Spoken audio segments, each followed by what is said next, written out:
We now arrive at Yom Kippur, the Holiday of Atonement. It's my favorite holiday of the entire year. It's one of the happiest days in the Hebrew calendar, and I'll read a short piece now from the Talmud. There were no happier days for the people of Israel than the 15th of the month of Av and Yom Kippur, since on these days the daughters of Israel would go out dressed in white and dance in the vineyards. What were they saying? Young man, consider whom you choose to be your wife.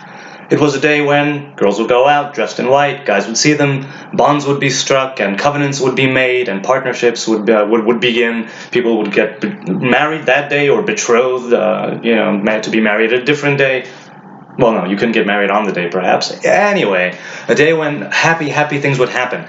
Now, over the course of many years and of a lot of destruction, exile, oppression, etc., other days where we fast, Yom Kippur is a fast day, other days where we fast were added to the Hebrew calendar, 4 or 5 of them, and they are all days of bereavement. Right? They're days that are very sad because they stem from destruction and exile. So over the years, I've seen so many people walk around on Yom Kippur with a face like it's the 9th of Av, the day of the destruction of the temple. I'm not judging other people.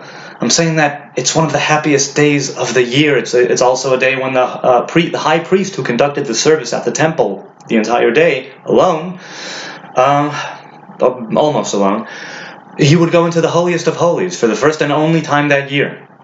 It's interesting to note that the high holidays, the New Year and Yom Kippur, are now seen and revered as the holidays where you need to go to synagogue. Well, usually people, even if they don't attend synagogue the rest of the year, if they do go, they'll go then, right, during the high holidays of the New Year and Yom Kippur. But they were not mandatory temple-going holidays.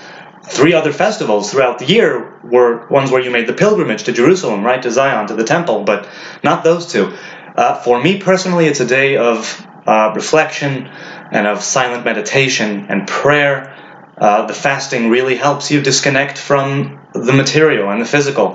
Hopefully I'll have a few hours tomorrow to sit and meditate by some stream with the ducks. I recently relocated to the Netherlands less than 2 months ago, and it's going to be my first Yom Kippur on foreign soil. So let's have a wonderful, wonderful Day of Atonement and good things, positive vibration.